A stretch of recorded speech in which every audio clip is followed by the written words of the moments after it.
हे करुणा करा, हे करुणा करा, तू आम्हाला ज्ञान दे. देई आम्हा निर्भयता, होऊ आम्ही साहसी, देश आणि देशवासियांच्या रक्षणाची जाण दे.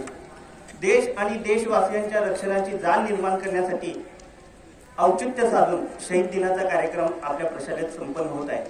या कार्यक्रम प्रसंगी व्यासपीठावर उपस्थित असलेले प्रशालेचे मुख्याध्यापक आदरणीय पानसरे साहेब, ज्येष्ठ पर्यवेक्षक आदरणीय मोतीबने सर, पर्यवेक्षक सरवोड सर, रणधीर सर, त्याचबरोबर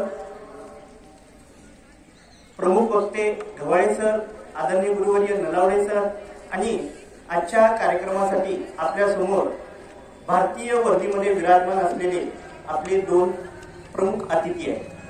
आज त्यांचा परिचय आपल्यासमोर मी करून देत आहे.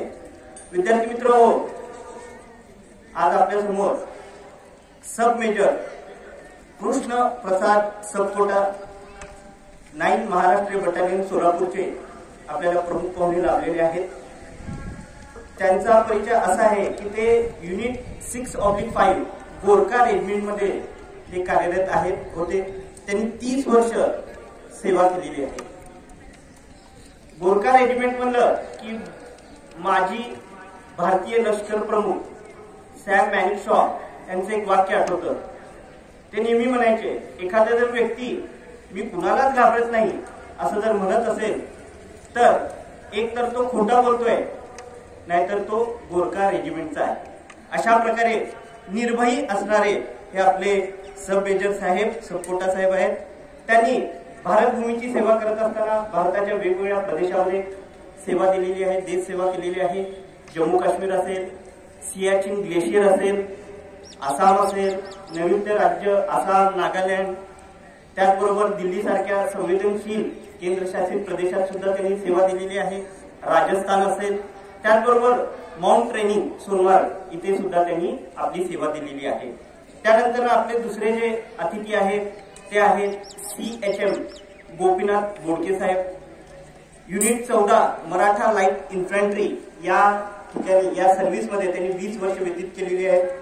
त्याचबरोबर यांनी सुद्धा भारताच्या वेगवेगळ्या प्रांतांमध्ये वेगवेगळ्या प्रदेशामध्ये देश सेवा केलेली आहे. त्यामध्ये जम्मू काश्मीर, सियाचीन ग्लेशियर, आसाम, बंगाल, राजस्थान अशा वेगवेगळ्या भारताच्या भागामध्ये त्यांनी सेवा दिलेली आहे.